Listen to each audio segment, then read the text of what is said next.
अरशन ते अज थी तैयारी नबियन जे सरदार जी। ओ नबियन जे सरदार जी, अड़ियन जे आधार जी। अरशन ते अज थी तैयारी नबियन जे सरदार जी। ओ अरशन ते सिंगार थिया खुशियन जा इजहार थिया।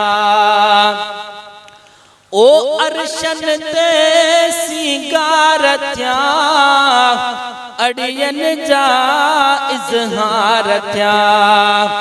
ओ अरशन ते सिंगार थिया खुशियन जा इजहार थिया। संदन इस्त कबाल में आहिन अरश वया सिंगार जी।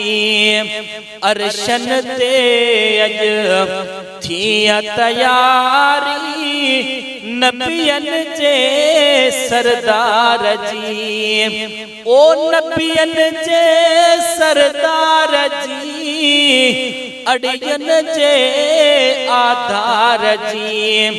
अरशन ते अज थी तैयारी नबियन जे सरदार जी। ओ सुहना मुहम्मद वा मथे बेश्ती पुरा कखे वन वचे। ओ सुहना मुहम्मद वा मथे बेश्ती पुरा कखे वन वचे। आहे सुवारी आहे बहारी बेश्ती पुरा कज स्वार जी। अरशन ते अज थी तैयारी नबियन जे सरदार जी। ओ नबियन जे सरदार जी, अड़ियन जे आधार जी।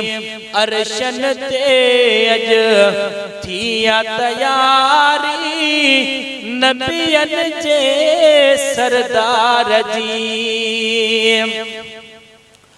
ओ साईं असां जा फर्श खां वञन पया था सुना अरश ॾांहुं।